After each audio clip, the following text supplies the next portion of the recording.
नमस्कार दोस्तों। सबसे पहले मैं आप सभी लोगों का स्वागत करता हूं हमारे अपने चैनल केम डॉक्टर एबी में। दोस्तों मैं हूं आलोक सर और आज की क्लास में मैं आप लोगों को बताने वाला हूं, ठीक है, कुछ हायर ऑर्डर थिंकिंग स्किल्स से रिलेटेड क्वेश्चन जो कि क्लास 10 सीबीएसई केमिस्ट्री के हैं। क्लियर। और आपके सामने जो है क्वेश्चन नंबर लिखा हुआ है, ठीक है।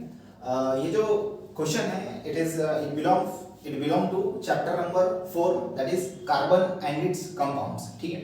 सो अगर आप उसका थर्ड पार्ट देखते हैं, ठीक है, तो उसमें 66 नंबर का जो क्वेश्चन है, ठीक है, 66 नंबर का क्वेश्चन, ठीक है, आपकी बुक में दिया है, ठीक है। Question related to higher order thinking skills, ठीक है, that is thoughts. Clear. So हम सॉल्व करने वाले हैं इस क्वेश्चंस को, इन क्वेश्चंस को हम लोग सॉल्व करने वाले हैं। क्लियर है। आपके सामने दो क्वेश्चंस हैं, दोनों कैसे सोचने वाले हैं कि आंसर निकाले तो कैसे निकाले, क्या आंसर इनका आएगा एग्जैक्टली। क्लियर। तो कैसे सोचना है मैं आपको बताऊंगा। क्लियर। किस तरह से इस तरह के क्वेश्चन को सॉल्व करना है वो मैं आपको बताऊंगा। तो ध्यान से आप लोग देखिए वीडियो को और एंड तक बने रहिए, तो आपको जो है एक परफेक्ट तरीके से जो मैं आपको समझाने वाला हूं तो वो आपको एट द एंड समझ में आ जाएगा। क्लियर। तो चलिए स्टार्ट करते हैं। सबसे पहले आपके सामने क्वेश्चन है, तो स्टार्ट कैसे करना है हमको इस तरह के क्वेश्चन को सॉल्व करना है। तो फ्रेंड्स सबसे पहले देखिए जो भी अपने को इन्फॉर्मेशन दी हुई है, ठीक है, जो भी हमें क्वेश्चन दिया हुआ है, सबसे पहले तो उसे अच्छे से रीड कर लीजिए और रीड करते करते आपको जो इंपॉर्टेंट लगता है उसको आप अंडरलाइन कीजिए, उस पर आप ज्यादातर फोकस कीजिए। क्लियर है बात। और कुछ कंसेप्ट जो है मैं आपको सॉल्व करते करते बता दूंगा। क्लियर। तो देखिए सबसे पहले हम लोग क्वेश्चन रीड करते हैं, ठीक है। इट इज क्वेश्चन नंबर 66, ठीक है, higher order thinking skills type of questions, ठीक है। तो चलिए हम लोग स्टार्ट करते हैं। ए न्यूट्रल ऑर्गेनिक कंपाउंड, ठीक है, ए न्यूट्रल ऑर्गेनिक कंपाउंड्स, ठीक है, और कंपाउंड एक्स, कोई एक्स है neutral organic compound of molecular formula C2H6O। देखिए मॉलिक्यूलर फार्मूला आपको दिया हुआ है, क्या दिया हुआ है, C2H6O, ठीक है। ये गिवन दिया है, गिवन क्या दिया हुआ है, X C2H6O।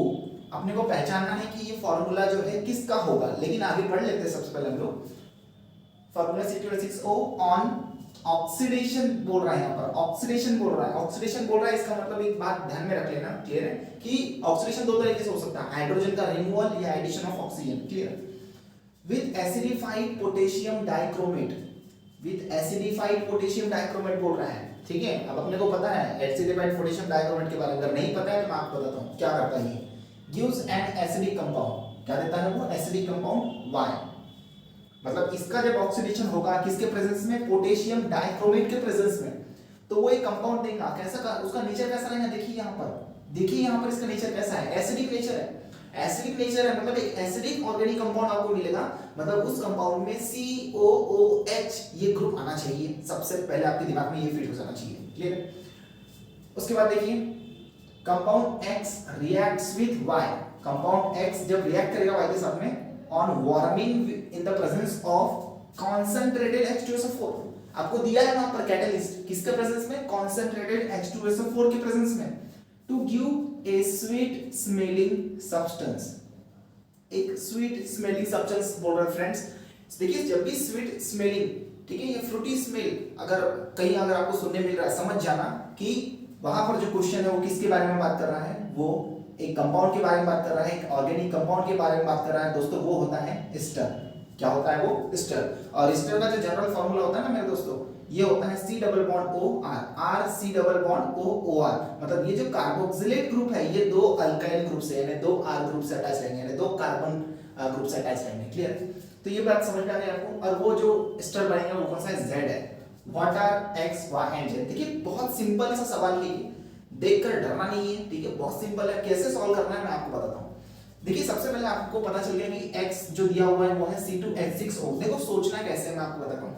देखिए यहाँ पर आपको बोला है एसिडिक कंपाउंड, क्या बोला है, जब इसका ऑक्सीडेशन होगा इस कंपाउंड का, नहीं पता अपने को क्या है वो कंपाउंड, इसका जब ऑक्सीडेशन होगा तो वो बोल रहा है कि क्या मिलेगा, एसिडिक कंपाउंड मिलेगा। अब जो एसिडिक कंपाउंड मिलेगा वो भी तो दो कार्बन वाला ही होगा।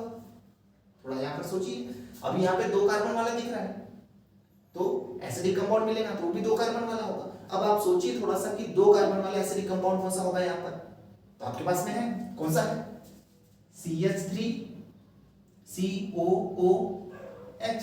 ये आपके पास में कंपाउंड है CH3 COOH। सो डेफिनेटली ये कंपाउंड बनेगा, ये हम प्रेडिक्ट कर सकते हैं।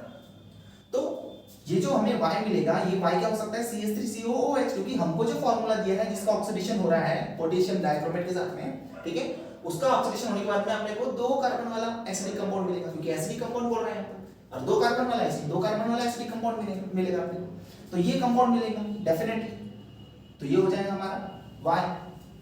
अब हम पहचाने कैसे कि X क्या होगा, X क्या होगा, हम कैसे पहचाने? तो देखिए फ्रेंड्स, जब भी कोई एसिडिक कंपाउंड बन रहा है, कोई भी एसिडिक ऑर्गेनिक कंपाउंड बन रहा है, तो वो उसका बनने का जो चांस है वो तभी है जब जो आपका स्टार्टिंग कंपाउंड जो है अल्कोहल होगा। क्या होगा? अल्कोहल। तो देखते हैं क्या इससे अल्कोहल का फॉर्मूला बनता है, तो देख लेते हैं। 2 कार्बन वाला CH3 CH2OH, क्योंकि 2 कार्बन वाला एसिड है हमारा, तो देख लेते हैं। 2 कार्बन वाला अल्कोहल दिया है, वो आपको मॉलिक्यूलर फॉर्मूला दिया है, क्योंकि अल्कोहल का ऑक्सीडेशन करते हैं तब हमको एसिड मिलता है, तो डेफिनेटली ये क्या होगा, हमारा अल्कोहल होगा। तो देख लेते हैं C2 3 2 and 1, that is 6 hydrogen and 1 oxygen. इसका मतलब जो हमारा फार्मूला एकदम करेक्ट है, दैट इज CH3 CH2OH, और ये क्या है? इथेनॉल। क्या है ये? इथेनॉल। और इसका नाम क्या है? इसका नाम है एसिटिक एसिड। क्या नाम है इसका? Acetic acid. तो इसका जब हम ऑक्सीडेशन करेंगे, किसके प्रेजेंस में? देखिए यहां पर दिया आपको एसिडिफाइड पोटेशियम डाइक्रोमेट, यानी कि K2Cr2O7 एसिडिफाइड बोला है, मतलब H+ कंडीशन, ऑक्सीडेशन बोला है। आई बस ऑक्सीडेशन मतलब ऑक्सीजन ऐड होने वाला है, आई क्या बस समझ में? तो ऑक्सीजन इसमें ऐड हो रहा है इस कंपाउंड में, ठीक है, और हाइड्रोजन क्या हो रहा है? निकल रहा है, तभी तो हम उसको ऑक्सीडेशन बोलेंगे। तो फ्रेंड्स यहां पर क्या हो रहा है, एक कंपाउंड बन रहा है, दैट इज CH3COOH। तो यहां पर क्या हो रहा है? ऑक्सीडेशन हो रहा है, क्योंकि हाइड्रोजन रिमूव हो रहा है और ऑक्सीजन आ रहा है, तो एक ऑक्सीजन यहां पे ऐड हो गया।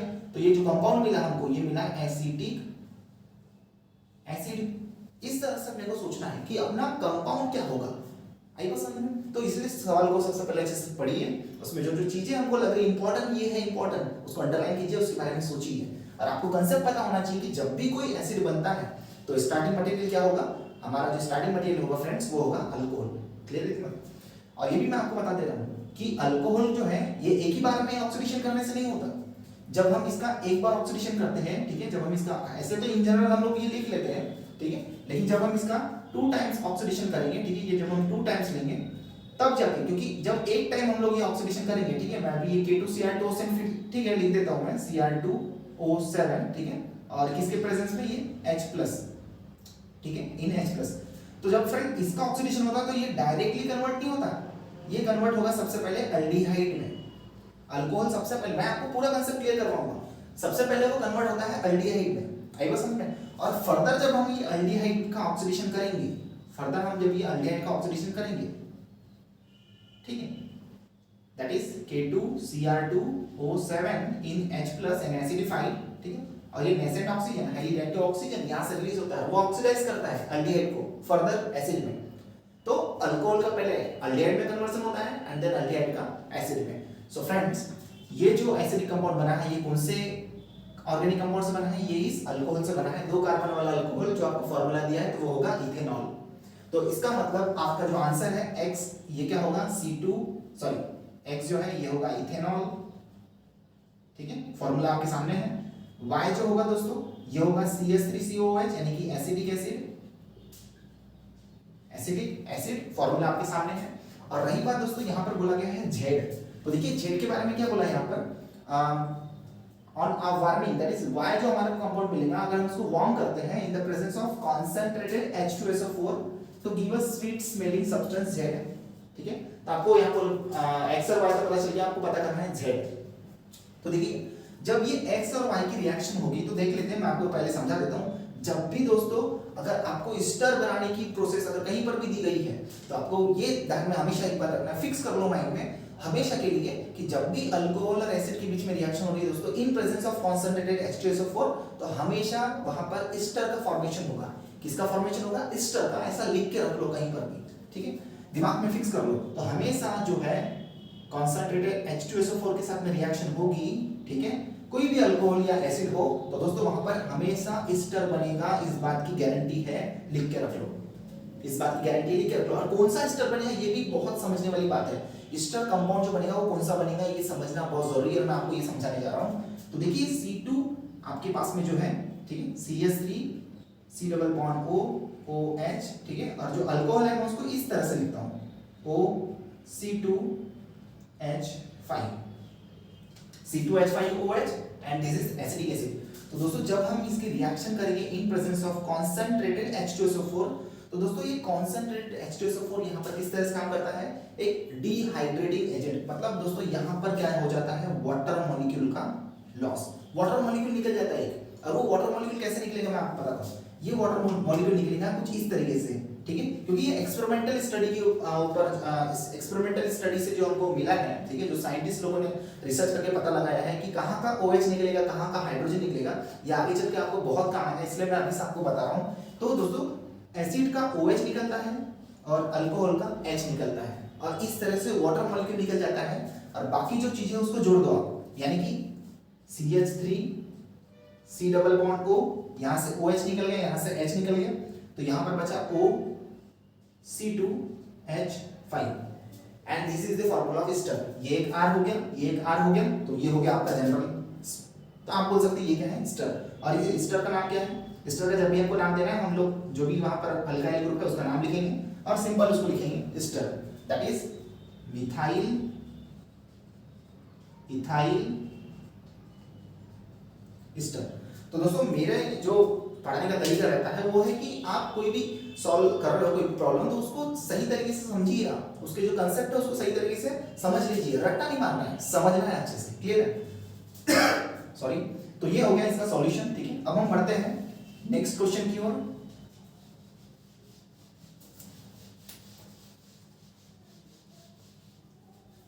ठीक है, समय लगेगा चलेगा, लेकिन कैसा है कंसेप्ट क्लियर होना जरूरी है। अब चलिए बढ़ते हैं हम लोग नेक्स्ट क्वेश्चन की ओर, दैट इज 70 नंबर का क्वेश्चन है, उसका हम लोग आंसर निकालेंगे कि पूरी कोशिश करेंगे, अच्छे से करेंगे, कंसेप्ट जहां पर बताना पड़ेगा डेफिनेटली मैं आपको बताऊंगा। तो देखिए सबसे पहले जो सवाल पढ़ लेते हैं हम लोग, ठीक है। Consider the following organic compounds. अब आपके सामने कुछ ऑर्गेनिक कंपाउंड यहाँ पर दिए गए हैं, ठीक है, और उन ऑर्गेनिक कंपाउंड को ध्यान में रखते हुए नीचे के जो क्वेश्चन है उनको अच्छे से हम लोग सॉल्व करना है, ठीक है। सो देखिए मैं आपको नाम पढ़ के बता देता हूँ, ये है हमारे पास मिथेनॉल, ये है इथेनॉल, ठीक है, ये है कीटोन, क्योंकि CO ग्रुप जो है कार्बोनिल ग्रुप के बीच में है 2 कार्बन के, ये है एसिटिक एसिड जो अभी हमने देखा, ये है 3 कार्बन वाला एसिड है प्रोपेनोइक एसिड, ठीक है। अब देखिए ये स्टर दिख रहा है आपको, C double bond O O, और ये R ग्रुप और ये R ग्रुप, मतलब स्टर दिख रहा है, आई बस ये स्टर है, ये है मीथेन, अभी C2H6 यानी कि इथेन 2 कार्बन वाला, ये है एसिटाल्डिहाइड, और ये है दोस्तों फॉर्मल्डिहाइड, क्योंकि जहां पर आपको CHO ग्रुप दिख रहा है दोस्तों ये अल्डिहाइड होता है, क्लियर है। 1 कार्बन वाला है तो उसको फॉर्मल्डिहाइड बोलते हैं, 2 कार्बन वाला है तो उसको एसिटाल्डिहाइड बोलते हैं। अब देख लेते हैं कि सवाल क्या बोला गया है। सवाल पढ़ते बराबर हमको ध्यान में आना चाहिए कि सबसे, इसलिए मैंने आपको सबसे पहले ये कंपाउंड्स की जो नाम है आपको बताया, ताकि आपको नाम अगर पता है तो आप आसानी से सवाल जब पढ़ोगे तो आपके दिमाग में घूमेगा ये कि यार मैंने ये पढ़ा था। स्वीट स्मेलिंग अगर कहीं आपको ध्यान में आ रहा है, स्टर होता है स्वीट स्मेलिंग। तो देखिए सबसे पहला क्या सवाल है, सवाल number 1, which compound is most likely to be sweet smelling. ये बोल रहा है कि कौन सा कंपाउंड जो है most likely to be sweet smelling, यानी स्वीट स्मेल देगा, कौन सा होगा दोस्तों, तो जो स्टर होगा, आंसर कर रहे हैं हम लोग एक, जो स्टर होगा वो कैसा होगा, स्वीट स्मेल देगा, स्वीट स्मेल देगा, जो स्टर होगा वो स्वीट स्मेल देगा, सीधी सी बात है। तो स्टर कौन सा है, देखिए ये है हमारा स्टर, कौन सा है, C4H9COO C2H5, क्योंकि C double bond O O, देखिए यहाँ पर देख सकते हैं आप C double bond O O, और ये R ग्रुप, तो this is the formula of ester, पहचानना है हमको, क्लियर है। उसके बाद देखिए B, तो हमारा जो स्वीट स्मेलिंग जो कंपाउंड होगा वो कौन सा होगा, ये वाला, दैट इज दिस वन, ठीक है, स्टर।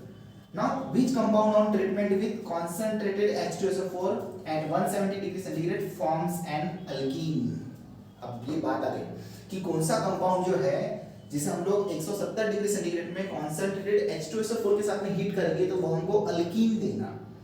अब देखिए दोस्तों एक बात मैं आपको बता दूं कि अगर हमारे पास में कोई अल्कोहल है, अल्कीन बनाने के लिए कितने कार्बन, कम से कम कितने कार्बन जरूरी है, कम से कम 2 कार्बन जरूरी है। कितने कार्बन जरूरी है, 2 कार्बन जरूरी है। और मैं आपको बता दूं कि अल्कोहल को अगर हम कॉन्सेंट्रेटेड H2SO4 के साथ में 170 डिग्री सेंटीग्रेड में हीट करते हैं तो दोस्तों इसका कन्वर्जन हो जाता है अल्कीन में, और यहाँ पर बन जाता है वाटर मॉलिक्यूल, मतलब आप ये बोलेंगे कि ये जो रिएक्शन है, ये जो रिएक्शन है, यहाँ पे जो कॉन्सेंट्रेटेड H2SO4 है, ये किस तरह से काम कर रहा है? ये डिहाइड्रेटिंग एजेंट की तरह काम कर रहा है। किस तरह से काम कर रहा है? Dehydrating agent. और ये रिएक्शन क्या हो रहा है? डिहाइड्रेशन हो रहा है, वाटर मॉलिक्यूल निकल रहा है, ठीक है। तो अल्कीन बनेगा, लेकिन अल्कीन बनने के लिए मिनिमम जो नंबर ऑफ कार्बन एटम चाहिए दोस्तों, चाहिए 2 कार्बन। अब देखते हैं हमारे पास में ऐसा कौन सा अल्कोहल है जिसके पास में यहाँ पर 2 कार्बन है, क्लियर। तो देखिए ये तो 1 कार्बन वाला अल्कोहल है, ये तो बिल्कुल नहीं आएगा इसमें, क्लियर है। ये 2 कार्बन वाला अल्कोहल है, दैट इज इथेनॉल। इसके अलावा देखिए कोई अल्कोहल है क्या यहाँ पर? जी दोस्तों मुझे तो यहाँ नहीं दिख रहा है, कोई दूसरा अल्कोहल नहीं दिख रहा है। इसका मतलब ये हुआ कि C2H5OH, इसको मैं अच्छे से लिखता हूँ, ठीक है, CH3CH2OH, ठीक है, और ये कंडीशन है हमारी, ठीक है। तो इससे जो कन्वर्जन होगा अल्कीन बनेगा। कितना? अब अल्कीन का मतलब क्या होता है? कार्बन कार्बन डबल बॉन्ड, उसमें कोई भी दूसरा ग्रुप नहीं आता है, ना ऑक्सीजन वगैरह कुछ नहीं आता। तो यहाँ बन जाएगा दोस्तों CH2 डबल बॉन्ड CH2, और मैंने आपको क्या बोला कि एक वाटर मॉलिक्यूल निकलेगा। तो देख लीजिए, बैलेंस कर लीजिए आप, ये 4 हाइड्रोजन, ये 2 हाइड्रोजन, ये 6 हाइड्रोजन, एक ऑक्सीजन, बैलेंस हो गया न्यू रिएक्शन। तो दोस्तों ये वाला होगा इथेनॉल हमारा, ठीक है, जिससे क्या बनेगा? अल्कीन बनेगा in presence of concentrated H2SO4 at 170 degree centigrade, ठीक है। और ये है हमारा अल्कीन, और इसका नाम है दोस्तों इथीन। क्या नाम है? इथीन। देखिए जब भी मैं आपको कोई भी सवाल करवाऊंगा, आपके कंसेप्ट भी साथ साथ क्लियर होंगे, इस बात की गारंटी है, ठीक। और आपको कैसा लगा मेरा समझाना, प्लीज कमेंट में डालिए, क्लियर। और चैनल को सब्सक्राइब करना ना भूलें। तो देखिए which compound on treatment with concentrated H2SO4 at 170 degree centigrade, ये भी हम लोगों ने सॉल्व कर लिया, क्लियर है। तो ध्यान में कैसे रखना है? कॉन्सेंट्रेटेड H2SO4 के बारे में बात किया, अल्कीन के बारे में बात किया, फॉर्मेशन का मतलब अल्कोहल, ये हमको ध्यान रखना है। स्टर के फॉर्मेशन की जब भी बात करेगा तो अल्कोहल और एसिड, ये दोनों के बिना स्टर नहीं बनेगा, इस बात को ध्यान रख लेना, क्लियर है। उसके बाद में देखिए which compound on treatment with chlorination forms chloroform. दोस्तों मैं सबसे पहले आपको बता दूं कि क्लोरोफॉर्म का स्ट्रक्चर क्या होता है, क्योंकि अगर आपको क्लोरोफॉर्म का स्ट्रक्चर ही नहीं आता तो आप कैसे आइडेंटिफाई करेंगे कि आपका स्टार्टिंग कंपाउंड कौन सा होगा, क्लियर। तो देखिए दोस्तों जो क्लोरोफॉर्म का स्ट्रक्चर होता है, मैं इधर बनाता हूं क्योंकि मुझे रिएक्शन आपको समझाना है। तो ये होता है फ्रेंड्स क्लोरोफॉर्म, क्लियर। अब आपको दिख रहा क्या है उस कंपाउंड में? आपको ये दिख रहा है कि उस क्लोरोफॉर्म में सिर्फ 1 कार्बन है। क्या है? 1 कार्बन। और मैं आपको ये बता दूं कि क्लोरीनेशन का मतलब होता है दोस्तों आपका जो भी अल्केन है, ठीक है, जो भी अल्केन है आपके पास में, तो उसमें उसकी रिएक्शन हम लोग करते हैं Cl2 के साथ में, दैट इज क्लोरीन के साथ में, इन प्रेजेंस ऑफ सनलाइट या फिर अल्ट्रावायलेट लाइट, ठीक है। एक सिंपल सी रिएक्शन है कि जो भी हमारे पास में अल्केन होगा, अब यहाँ पर देखिए 1 कार्बन वाला अल्केन होना चाहिए, क्योंकि वहां पर क्लोरोफॉर्म में आपको 1 ही कार्बन दिख रहा है। तो देखिए 1 कार्बन वाला अल्केन कौन सा आपके पास में, देख लीजिए कहां पर है। अल्केन मतलब जिसमें सिर्फ कार्बन और हाइड्रोजन रहना चाहिए, इस बात का ध्यान रखिए। तो देखिए दोस्तों ये है आपके पास में, ये भी अल्केन है, लेकिन ये कैसा है? 2 कार्बन वाला है। तो 1 कार्बन वाला अल्केन कौन सा आपके पास में? CH4। तो दोस्तों CH4 इसकी रिएक्शन हम Cl2 के साथ में करते हैं, ठीक है, इन प्रेजेंस ऑफ सनलाइट, ठीक है, इन प्रेजेंस ऑफ सनलाइट, ठीक है, और यूवी लाइट, ठीक है। तो फ्रेंड्स यहाँ पर क्या होता है? क्लोरीनेशन होता है। कहने का मतलब ये कि एक हाइड्रोजन एक क्लोरीन के द्वारा क्या हो जाता है? रिप्लेस हो जाता है। क्या हो जाता है? रिप्लेस हो जाता है, और साथ में यहाँ निकल जाता है HCl। क्या निकल जाता है? HCl। मतलब ये समझिए, मैं आपको समझा के बताता हूँ और सही तरीके से, ताकि इससे रिलेटेड अगर कोई भी सवाल आए तो आपको एकदम तरीके से आ जाना चाहिए, परफेक्ट। देखिए यहाँ पे 2 क्लोरीन के एटम है, ठीक है, 2 क्लोरीन के एटम है। तो दोस्तों क्या करेगा, यहाँ से जो है हाइड्रोजन, ध्यान में रखिए थोड़ा टाइम लग सकता है, लेकिन ये जो कंसेप्ट मैं आपको समझा रहा हूँ ये हमेशा आपको काम आएगा, मार्क्स लेने के लिए तो एकदम परफेक्ट है, क्लियर। तो ये जो एक क्लोरीन है, ये क्लोरीन, ये हाइड्रोजन को हटा के एक क्लोरीन वहां पर लग जाएगा उस कार्बन पे, और जो हाइड्रोजन निकला है वो दूसरा क्लोरीन के एटम के साथ में मिलकर HCl बना लेगा। तो दोस्तों यहाँ पे क्या बनेगा, देखिए आप साफ साफ देख सकते हैं, यहाँ पर ये H एक हाइड्रोजन को रिप्लेस कर दिया एक क्लोरीन ने, एक क्लोरीन के एटम ने, और यहाँ पर बन गया, ठीक है, ये क्लोरोअल्कीन, और यहाँ बन गया HCl। आई बात समझ? तो जब भी क्लोरीनेशन की रिएक्शन होगी, आपका जो है क्लोरीन एटम अटैच हो जाएगा, एक हाइड्रोजन निकल जाएगा, वो हाइड्रोजन किसके साथ में चले जाएगा? दूसरा जो Cl के साथ है उसके साथ मिलकर HCl बना देगा। अब आपको ये बोला गया है रिपीटेड क्लोरीनेशन, यानी नंबर ऑफ टाइम रिपीट किया गया, तो हमको बनाना है क्लोरोफॉर्म। अब आपके पास में जो फॉर्मूला है क्लोरोफॉर्म का फ्रेंड्स, वो है CHCl3, ठीक है। अब दोस्तों आप देख सकते हैं CHCl3 में 3 क्लोरीन एटम्स है, 3 क्लोरीन एटम्स है। इसका मतलब आप क्या समझ सकते हैं, अगर आप एक क्लोरीन मॉलिक्यूल लोगे Cl2 तो एक क्लोरीन एटम आएगा। इसका मतलब 3 क्लोरीन एटम लाने मतलब कितने टाइम्स लेना पड़ेगा, 3 टाइम्स लेना पड़ेगा। इसका मतलब ये है कि अगर हम इसको 3 टाइम लेंगे, ठीक है, इसको मैं यहीं लिख लेता हूं, इसको अगर हम 3 टाइम्स लेंगे तो 3 क्लोरीन यहां पर अटैच हो जाएंगे, दैट इज Cl और ये Cl, ठीक है। और दोस्तों कितने टाइम HCl निकलेंगे, डेफिनेटली 3 HCl निकलेंगे। तो ये बन गया हमारा क्लोरोफॉर्म CHCl3। दोस्तों ये है क्लोरोफॉर्म, क्लोरोफॉर्म। तो समझना है ना, पढ़ना है ना, तो अच्छे से पढ़ो यार, रट्टा नहीं मारना बस, क्लियर। तो ये भी हमारा सवाल सॉल्व हो गया। Which compound is added to alcohol to denature it. Denature कहने का देखिए एक बात पहले समझ लीजिए, डीनेचर करना मतलब क्या, डीनेचर्ड अल्कोहल।